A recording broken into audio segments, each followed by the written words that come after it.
Welcome students in the Indian economic development classes. Chapter हमारा चल रहा है सेकंड, इंडियन इकोनॉमी 1950 टू 1990। आज इस सेशन में हम लोग शुरू करने जा रहे हैं क्वेश्चंस। चैप्टर हमारा ऑलरेडी कंप्लीट हो चुका है, अब केवल क्वेश्चंस हमें करने हैं इसके अंदर। Question number 1, what do land reforms refers to. Land reforms का क्या मतलब होता है? Land reforms refers to change in the ownership of land holdings. That is, to abolish intermediaries and to make the tillers the owners of land. यानी कि जो बिचौलिए थे, that means जमींदार, उन्हें बीच में से हटा दिया था और जो व्यक्ति, जो किसान जमीन पर खेती करता था उसे ही जमीन का मालिक घोषित कर दिया गया था सरकार के द्वारा। And fixing the maximum size of land, और साथ ही साथ सरकार ने यह फिक्स कर दिया था कि एक व्यक्ति के पास या एक परिवार के पास मैक्सिमम कितनी जमीन हो सकती है, विच could be owned by an individual. इसे ही कहा गया था लैंड सीलिंग। इसी को हम लोग बोलते हैं लैंड रिफॉर्म्स, जिसमें कंसोलिडेशन ऑफ लैंड हुआ था, लैंड सीलिंग हुई थी और इंटरमीडिएरीज को खत्म कर दिया गया था, यानी कि जमींदारी प्रथा खत्म। Point number 2, give the classification of industries under the industrial policy resolution 1956। IPR 1956 के अंतर्गत इंडस्ट्रीज को 3 हिस्सों में बांटा गया था। पहली कैटेगरी थी वो जिसमें उन इंडस्ट्रीज को रखा गया था जो पूरे तरीके से सरकार चलाएगी, industries which would be exclusively owned by the state. दूसरी कैटेगरी में वो इंडस्ट्रीज थी जिसमें प्राइवेट सेक्टर और पब्लिक सेक्टर मिलकर काम करेंगे, लेकिन मेन रोल गवर्नमेंट सेक्टर का ही होगा।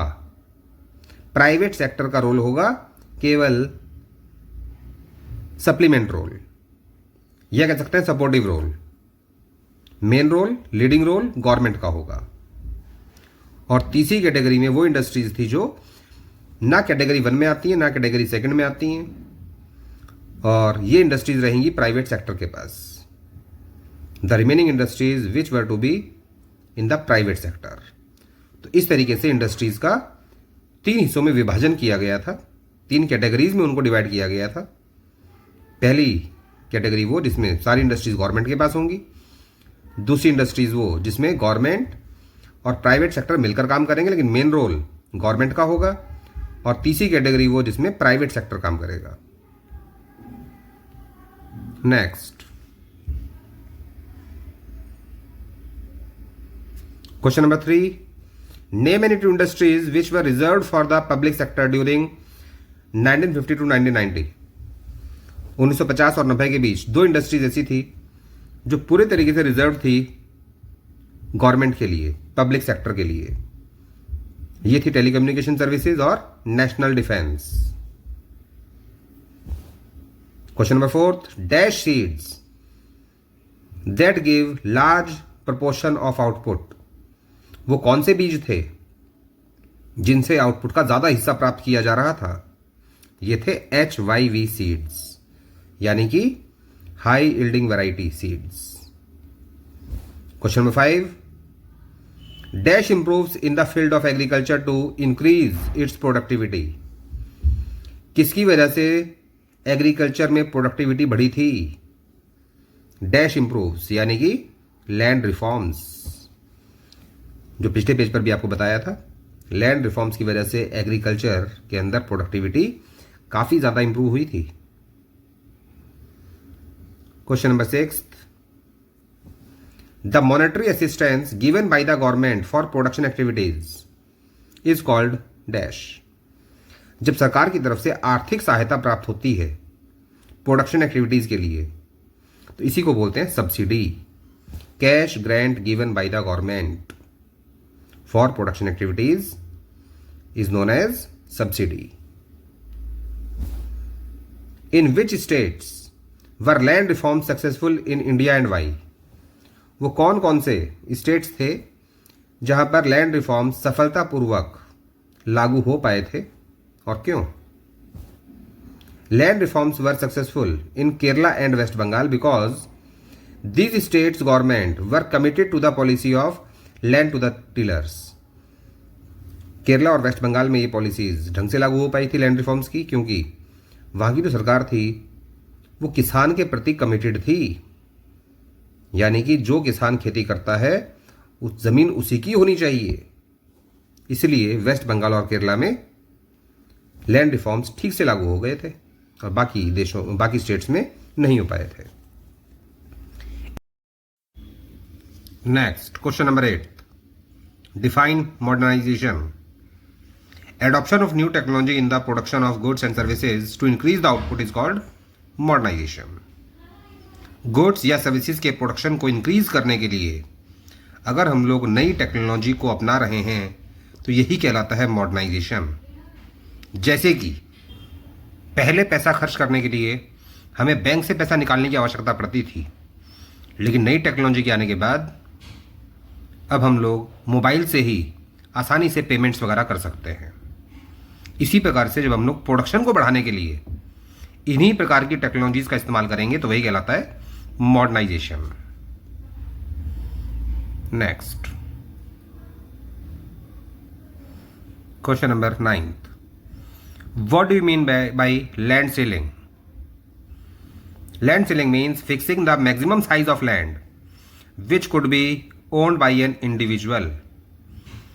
लैंड रिफॉर्म्स के अंतर्गत गवर्नमेंट ने लैंड सीलिंग किया था, जिसमें लैंड की एक लिमिट फिक्स कर दी गई थी कि एक व्यक्ति या एक परिवार के पास खेती करने के लिए मैक्सिमम कितनी जमीन होनी चाहिए।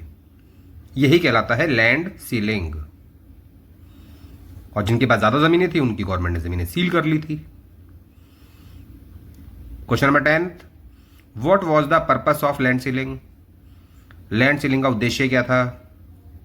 The purpose of land ceiling was to reduce the concentration of land ownership in a few hands.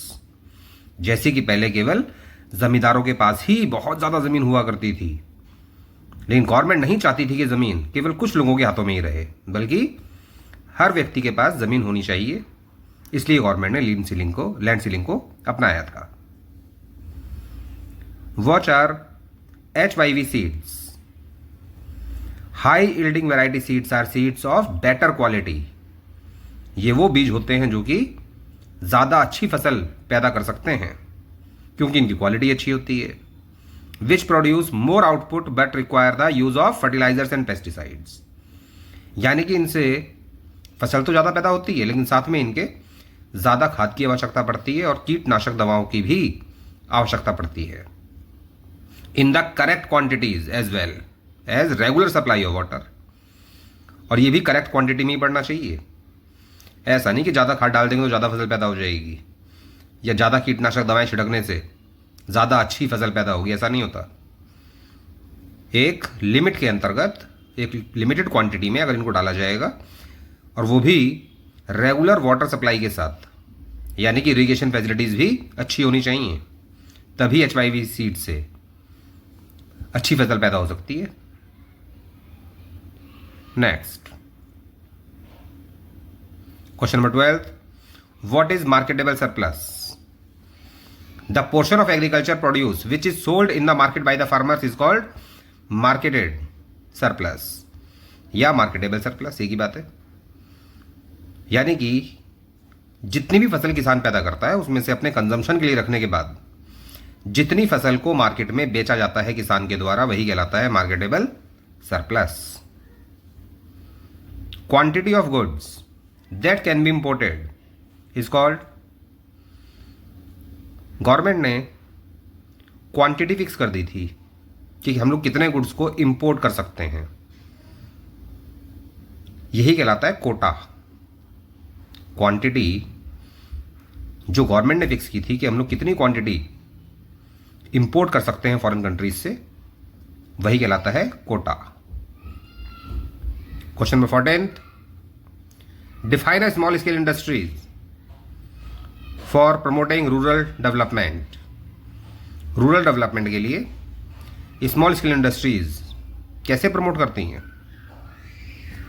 A small scale industry is defined with reference to the maximum investment allowed on the basis of on the assets of a unit. यानी कि small scale industries की कोई definition नहीं होती, बल्कि यहां पर यह बताया जाता है कि असेट्स में मैक्सिमम कितना पैसा इन्वेस्ट किया जा सकता है. In 1950, a small scale industrial unit was one which invested a maximum of rupees 5 lakh, while at present the maximum investment allowed is rupees 1 crore. पुरानी डेफिनेशन के मुताबिक 1950 के अकॉर्डिंग अगर एक इंडस्ट्री में 5 लाख रुपए इन्वेस्ट किए गए हैं असेट्स में, और असेट्स में भी खासकर प्लांट एंड मशीनरी में, तो उसे स्मॉल स्केल माना जाता था. और अब ये लिमिट बढ़कर 1 करोड़ हो गई है कि अगर 1 करोड़ तक आपने पैसा इन्वेस्ट किया हुआ है प्लांट एंड मशीनरी में, तो आपका बिजनेस स्मॉल स्केल सेक्टर के अंतर्गत माना जाएगा. नेक्स्ट,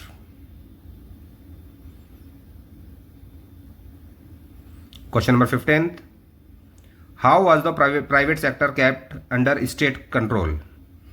प्राइवेट सेक्टर को स्टेट के अंतर्गत रखा गया था, यानी कि सरकार के कंट्रोल के अंतर्गत. कैसे? लाइसेंसिंग सिस्टम के द्वारा, परमिट्स के द्वारा. बिना परमिट के और बिना लाइसेंस के आप कुछ भी स्टार्ट नहीं कर सकते थे. IPR 1956 के according the private sector was kept under the state control through a system of licences. हर चीज के लिए लाइसेंस की आवश्यकता पड़ती थी. केवल बिजनेस को स्थापित करने के लिए ही नहीं, बल्कि बिजनेस को एक्सपेंड करने के लिए भी लाइसेंस चाहिए होता था. अब नहीं होता है, ये तो बहुत पुरानी बात है. Question number 16. The production of a number of products was reserve for the small scale industry. बहुत सारे प्रोडक्ट्स रिजर्व कर दिए गए थे स्मॉल स्केल के लिए, जिनको लार्ज स्केल इंडस्ट्री में नहीं बनाया जा सकता था. What was the criterion of such reservation? इस प्रकार के रिजर्वेशन का क्राइटेरिया क्या था? इन 1955 the village and small scale industries committee, also called the curve committee, noted the possibility of using small scale industries for promoting rural development. 1955 में village and small scale industries के लिए committee बनाई गई थी, जिसको नाम दिया गया था कार्व कमेटी, जहां पर संभावनाएं देखी जा रही थी कि स्मॉल स्केल को कैसे बढ़ावा दिया जाए ताकि ग्रामीण क्षेत्र का विकास हो सके. क्राइटेरिया क्या था इसका? जो प्रोडक्ट्स रिजर्व किए गए थे.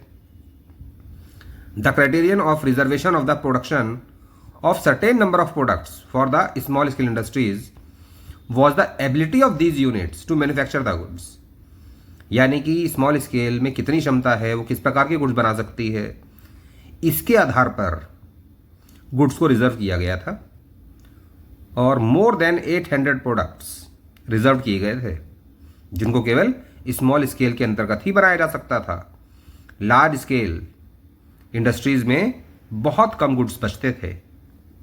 लेकिन 1991 के बाद ये रिजर्वेशन खत्म हो चुका है. अब कोई भी इंडस्ट्री किसी भी प्रकार के गुड्स को बना सकती है. Question number 17. In the first 7 plans foreign trade was characterised by what is commonly called an dash.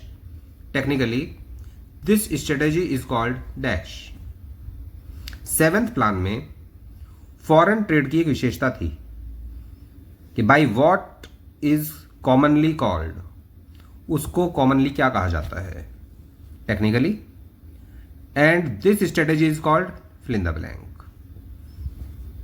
7th plan की स्ट्रेटेजी थी इनवर्ड लुकिंग ट्रेड स्ट्रेटेजी, जिसके अंतर्गत गवर्नमेंट ने डिसाइड किया था कि जो गुड्स देश के बाहर से हमें इंपोर्ट करने पड़ते थे, अब उन्हें देश के अंदर ही बनाया जाएगा और मल्टीनेशनल कंपनीज को इंडिया में घुसने से रोका जाएगा डोमेस्टिक इंडस्ट्रीज के प्रोटेक्शन के लिए. और इस स्ट्रेटेजी को कहा जाता है import substitution. Next,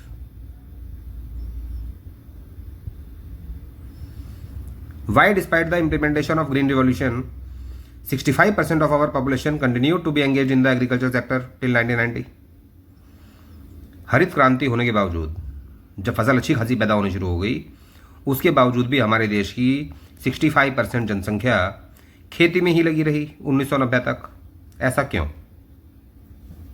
the reason is that the industrial sector and the service sector, यानी कि secondary and tertiary sectors, did not absorb the people working in the agricultural sector. यानी कि सेकेंडरी और टर्शरी सेक्टर लोगों को काम नहीं दे पाए। अर्थात जितने लोग चाहते थे कि एग्रीकल्चर छोड़कर इंडस्ट्रीज में या सर्विस सेक्टर में आ जाएं, ये सेकेंडरी और टर्शरी सेक्टर उनको एब्जॉर्ब नहीं कर पाए। Question number 19, at the time of independence the variety of industries was very narrow, largely confined to fill in the blank. Industry सीमित थी केवल कॉटन, टेक्सटाइल और जूट तक। आज़ादी के समय हमारे देश की इंडस्ट्रीज की जो वैरायटीज़ थी वो थोड़ा कहो या ज़्यादा कहो कॉटन, टेक्सटाइल और जूट तक ही सीमित थी। और यही हमें यहाँ पर बताना था फिल इन द ब्लैंक में। What was the big question facing the policy makers eight the time of independence. आज़ादी के समय पर हमारे देश के जो पॉलिसी मेकर्स थे, नीतियाँ बनाने वाले, उनके सामने सबसे बड़ा सवाल क्या था? The big question facing the policy makers was what should be the role of the government and the private sector in industrial development. कि सरकार का और प्राइवेट सेक्टर का इंडस्ट्रियल डेवलपमेंट में क्या रोल होना चाहिए, और इसका समाधान कैसे मिला था? IPR 1956, इंडस्ट्रियल पॉलिसी रिजोल्यूशन 1956 में बताया गया था कि 3 कैटेगरीज होंगी इंडस्ट्रीज की। फर्स्ट कैटेगरी में केवल गवर्नमेंट सेक्टर काम करेगा, सेकंड कैटेगरी में दोनों सेक्टर्स मिलकर काम करेंगे, लेकिन लीडिंग रोल केवल गवर्नमेंट का होगा, और थर्ड कैटेगरी में वो इंडस्ट्रीज आएंगी जो फर्स्ट और सेकंड के अंतर्गत कवर नहीं हो रही हैं और वो छोड़ी जाएंगी प्राइवेट सेक्टर के लिए। तो ये सबसे बड़ा सवाल था आज़ादी के बाद कि इंडस्ट्रियल डेवलपमेंट में प्राइवेट और पब्लिक सेक्टर का रोल क्या होना चाहिए। और इसी वजह से हमारी इकोनॉमी में अपनाया गया था मिक्स्ड इकोनॉमी को। Question number 21, why was the industrial policy resolution of 1956 adopted. IPR को क्यों अपनाया गया था? In accordance with the goal of the state controlling the commanding Heights of the economy. क्योंकि गोल्स को अचीव करने के लिए जरूरी था कि सरकार अपने हाथों में कंट्रोल ले पूरी अर्थव्यवस्था की। The industrial policy resolution 1956 was adopted, और इसी वजह से अपनाया गया था ताकि सरकार जो है अपने हाथ में कंट्रोल ले सब कुछ, क्योंकि प्राइवेट सेक्टर आगे नहीं आ रहा था और ना प्राइवेट सेक्टर के पास इतनी कैपिटल थी जितनी की देश में आवश्यकता थी। Question number 22, what was the aim of the policy of import substitution. Import substitution policy का एम क्या था? देश की डोमेस्टिक इंडस्ट्रीज को प्रोटेक्शन देना ताकि मल्टीनेशनल कंपनीज का उनको सामना ना करना पड़े, क्योंकि मल्टीनेशनल कंपनीज अगर इंडिया में घुस जाती उस समय पर तो इंडियन इंडस्ट्रीज कभी डेवलप ही नहीं हो पाती। टू रिप्लेस और सब्स्टिट्यूट इंपोर्ट्स, ताकि इंपोर्ट्स को सब्स्टिट्यूट किया जाए। जो चीजें हमें खरीदनी पड़ती हैं फॉरेन कंट्रीज से वो अब देश में ही बनाई जाएं। टू रिप्लेस और substitute imports with domestic production and protection of the domestic industries from foreign competition, और फॉरेन कंपटीशन से डोमेस्टिक इंडस्ट्रीज को सुरक्षा प्रदान की जाए। Next question number 23, what is sectoral composition of an economy. Is it necessary that the service sector should contribute maximum to GDP of the economy. Comment. पहले तो हमें ये बताना है कि सेक्टोरल कंपोजिशन क्या है अर्थव्यवस्था में, और फिर ये बताना है कि क्या सर्विस सेक्टर अधिक से अधिक कंट्रीब्यूट करे GDP में। जरूरी है देश के लिए, हमारी अर्थव्यवस्था के लिए। The contribution made to GDP of an economy by each of the 3 sectors. किसी भी देश के GDP में कंट्रीब्यूशन तो सभी का होता है, हर एक सेक्टर का। दैट मीन्स एग्रीकल्चरल सेक्टर यानी primary sector, industrial sector and the service sector. Make up the structural composition of the economy. तो किसी भी देश की अर्थव्यवस्था में जीडीपी के योगदान में इन तीनों सेक्टर्स का कितना कितना योगदान है, वही कहलाता है structural composition of an economy या सेक्टोरल कंपोजिशन। स्ट्रक्चरल कंपोजिशन का हो या सेक्टोरल, एक ही बात है दोनों। Generally at higher levels of development the service sector contributes more to the GDP than the other two sectors. आमतौर पर सर्विस सेक्टर का योगदान ज्यादा रहता है जीडीपी में बाकी दोनों सेक्टर्स के कंपैरिजन में। In India the share of agriculture in the GDP was more than 50% as we could expect for a poor country.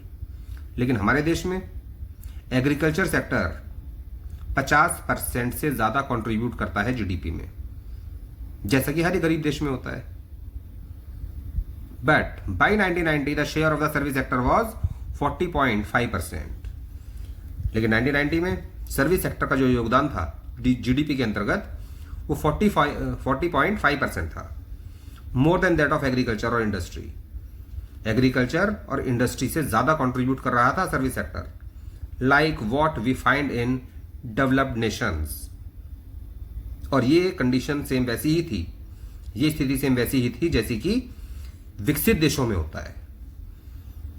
तो हम लोग कह सकते हैं कि सर्विस सेक्टर का कंट्रीब्यूशन ज्यादा होना चाहिए, क्योंकि विकसित देशों में भी ऐसा ही होता है। सर्विसेज बहुत मायने रखती हैं और सर्विस सेक्टर के द्वारा जितना ज्यादा योगदान होगा जीडीपी के अंदर, देश उतनी ही ज्यादा तरक्की करता है।